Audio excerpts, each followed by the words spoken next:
वो जिनके पास शिमडेओक कॉल मिलाती है लेकिन वो बोलती नहीं, वो केवल उसकी आवाज़ सुनती है। वो जिन समझ जाता है कि ये शिमडेओक की कॉल है और वो उसका नाम लेता है, जिसके बाद शिमडेओक कॉल कट कर देती है और रोने लगती है।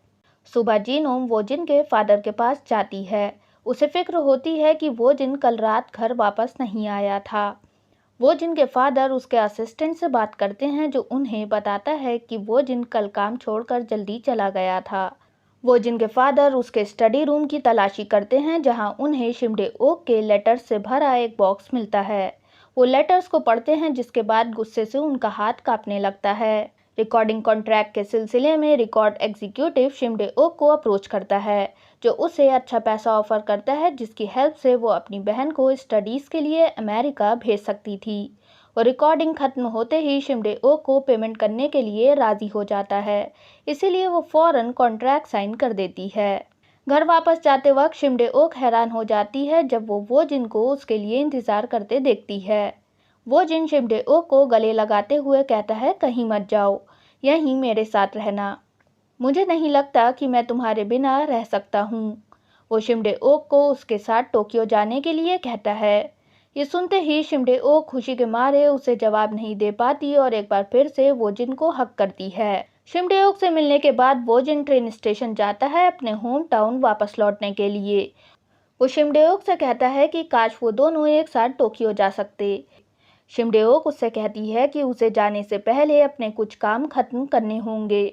जब वोजिन शिमडेओक के भाई बहनों की स्टडीज़ के लिए फाइनेंशियल सपोर्ट देने की पेशकश करने की कोशिश करता है, तब वो उसे ऐसा करने से मना करती है और कहती है कि वो उससे मोहब्बत करती है और उसके साथ के अलावा उसे वोजिन से कुछ नहीं चाहिए।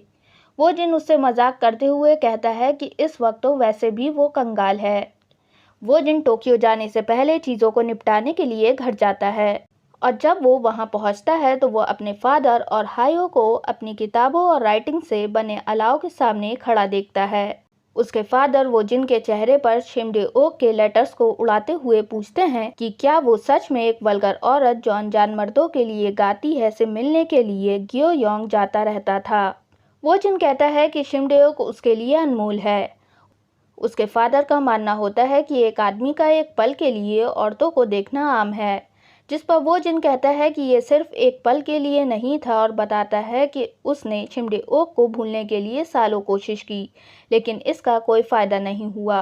वो अपने फादर से कहता है कि वो शिमडेओक के साथ जा रहा है और कभी वापस नहीं आएगा। उसके फादर उस पर चिल्लाते हैं और वो पूछते हैं कि शिमडेओक उसके लिए क्या मायने रखती है, जिसके लिए वो अपनी अच्छी भली लग्जरियस लाइफ छोड़ देगा। वोजिन जवाब देता है कि वो उसके साथ रहने के लिए सब कुछ छोड़ देगा।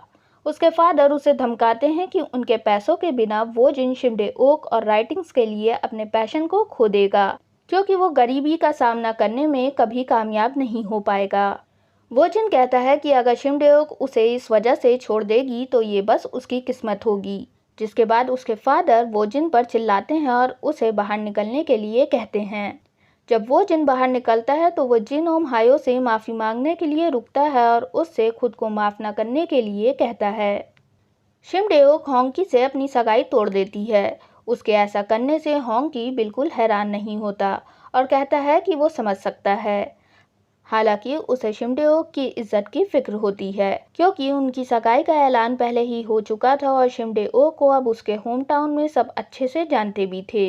शिमडेओक उसे उसकी फिक्र करने के लिए शुक्रिया कहती है, जिस पर होंकी उससे एक फेवर के लिए पूछता है कि वो कभी उसके बारे में सोचेगी और उम्मीद करता है कि वो किसी और बेहतर शख्स से मिलेगा जिसके साथ वो खुशी से रहेगा। लेटर शिमडेओक अपनी फैमिली को समझाने की कोशिश करती है।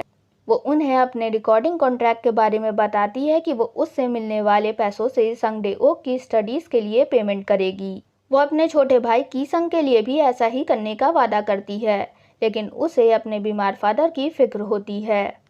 शिमडेओक कीसंग की स्टडीज़ का पेमेंट करने के लिए अपनी फ्यूचर रिकॉर्डिंग्स पर डाउन पेमेंट के लिए रिकॉर्ड एग्जीक्यूटिव से पूछती है। एग्जीक्यूटिव अपने एक दोस्त मिस्टर ली को ये बात बताता है, जिस पर वो अंदाज़ा लगाते हैं कि शिमडेओक अपनी फैमिली के लिए इकलौती ब्रेड विनर है। मिस्टर ली उसे पैसे देने का फैसला करते हैं क्योंकि उन्हें लगता है कि शिमडेओक का टैलेंट सपोर्ट करने के लायक है। कीसंग भी म्यूज़िक मेजर में ही स्टडीज़ करता है, जो उन्हें उम्मीद होती है कि दुनिया भर में जॉसन के नाम को रोशन करेगा। इसके फौरन बाद ही की संग कुछ फेलो स्टूडेंट्स को शिमडे ओक के बारे में बात करते हुए सुनता है कि उन्होंने कैसे उसे मिस्टर ली के घर से बाहर निकलते देखा था। ऐसी अफवाहें फैल जाती हैं कि शिमडे ओक का और मिस्टर ली का अफेयर चल रहा है और होंग की को उनके बारे में पता चल गया था, जिसके बाद ही उसने शिमडे ओक से शादी न करने का फैसला लिया था। अब लोग शिमडे ओक के कैरेक्टर पर सवाल उठाने लगते हैं। की संग ये सुनते ही मिस्टर ली से पैसे के बारे में शिमडे ओक से सवाल करने के लिए घर जाता है। वो शिमडे ओक से उसके और मिस्टर ली के रिलेशन पर सवाल करता है। शिमडे ओक को अपने भाई की बातें समझ नहीं आती हैं, इसीलिए संगडे ओक उसे अफवाहों के बारे में बताती है और पूछती है कि ये सब सच है या नहीं। शिमडे ओक को अफसोस होता है कि उसके भाई बहन उस पर यकीन करने के बजाय अफवाहों पर यकीन कर रहे हैं, इसीलिए वो रोते हुए बाहर चली जाती है। लेकिन उसके खिलाफ अफवाहें दूर दूर तक फैल जाती हैं, जिसके बाद वो अपनी सिंगिंग की जॉब्स को खोना शुरू कर देती है, क्योंकि थिएटर्स उसके साथ जुड़े रहने के लिए तैयार नहीं होते। जब वो बाहर स्ट्रीट पर निकलती है तब लोग उसके खिलाफ बातें करते रहते हैं और उसके लूज मॉडल्स के बारे में उसे ताने मारते रहते हैं। एक दिन Japanese police education and management के डायरेक्टर से समन लेकर शिमडे ओक के घर आते हैं।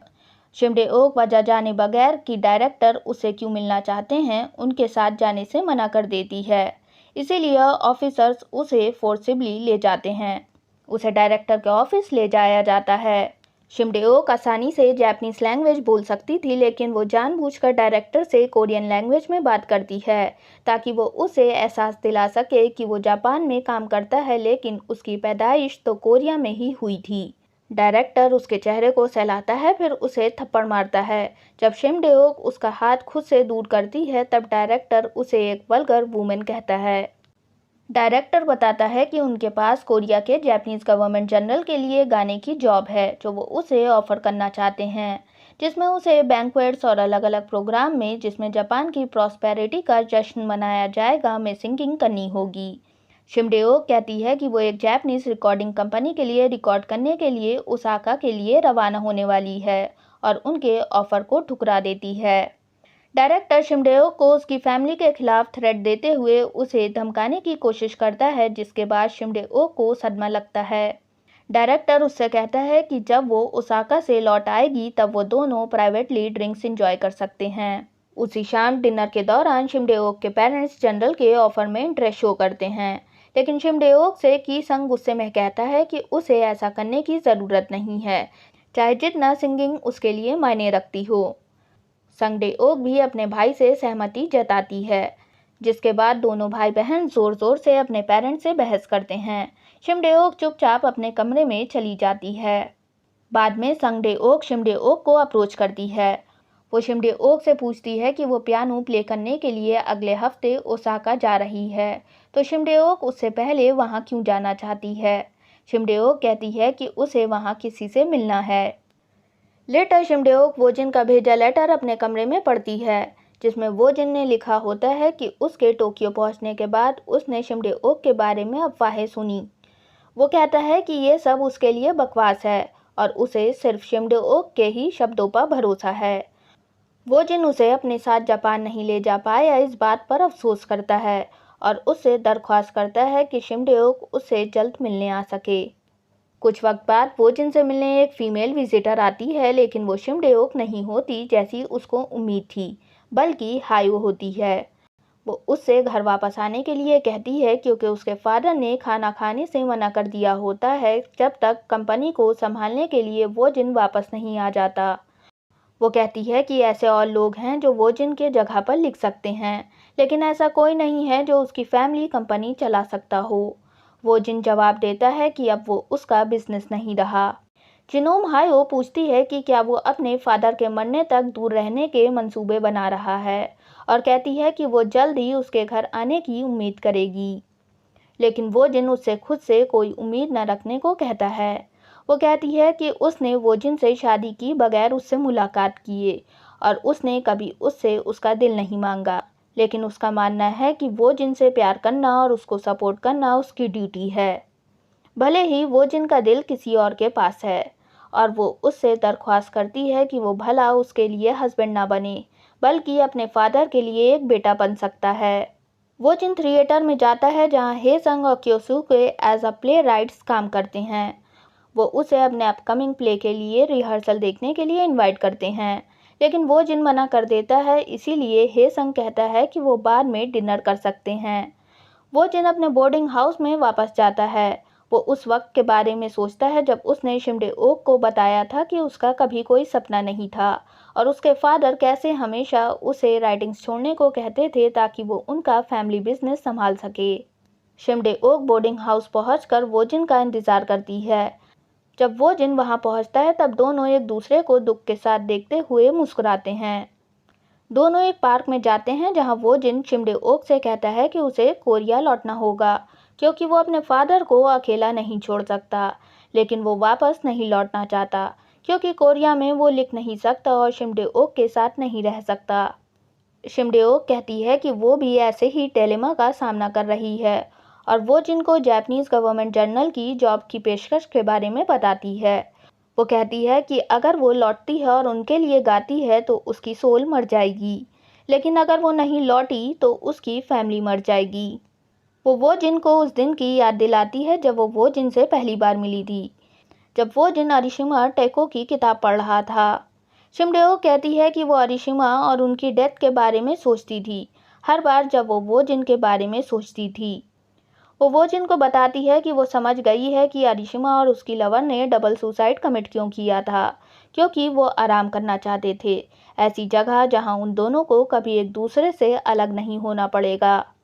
वो कहती है मैं अब आराम करना चाहती हूँ, मैं बहुत थक गई हूँ, लेकिन वो ऐसा नहीं कर सकती क्योंकि उसे डर है कि वो जिन को बहुत याद करेगी। वो जिन कहता है वो आराम कर सकती है। वो समझता था कि अरिशिमा जिंदगी से भाग गया था, लेकिन वो अब ऐसा नहीं सोचता। अरिशिमा ने जीने के लिए ऐसा किया था, बल्कि खुद को ना खोने के लिए उसने मौत को चुना था।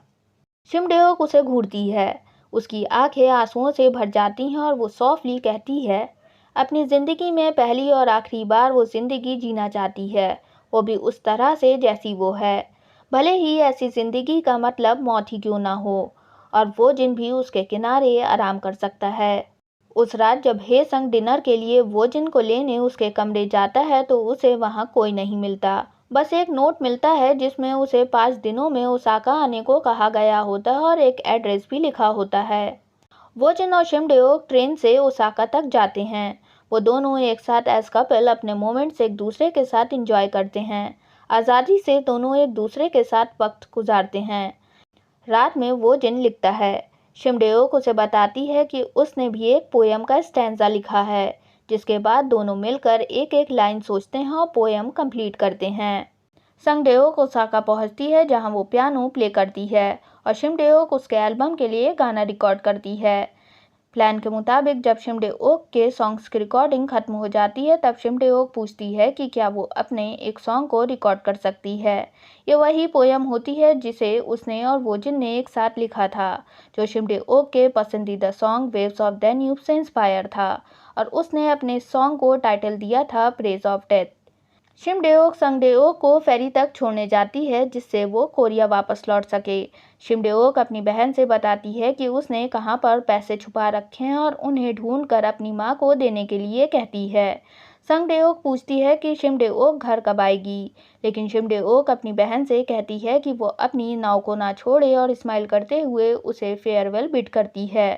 हे संग उस पते पर पहुंचता है जो उसे वो जिन ने दिया था, लेकिन वहां उसे वो जिन नहीं मिलता बल्कि सिर्फ उसकी राइटिंग से भरी किताब मिलती है। वो जिन और शिमडेओक एक और फेरी कैच करते हैं और अपने असल नामों के बजाय वो पैसेंजर रोस्टर के लिए अपने पेन नेम्स देते हैं, किम सुजान और यून सो सन। बाद में वो जिन डेक पर शिमडेओक से मिलता है और वो कहती है कि वो सोच रही थी कि क्या वो कुछ भूल तो नहीं गई, लेकिन उसे नहीं लगता कि वो कुछ भूली है। उस रात उनके कैबिन में शिमडेओक वेव्स ऑफ डैन्यूब का रिकॉर्ड प्ले करती है और वो जिन एक नोट लिखता है कि जिसे भी ये नोट मिले वो उसके लगेज को उसके घर वापस भेज दे। शिमडेओक कहती है कि अब लगभग डॉन का वक्त हो रहा है।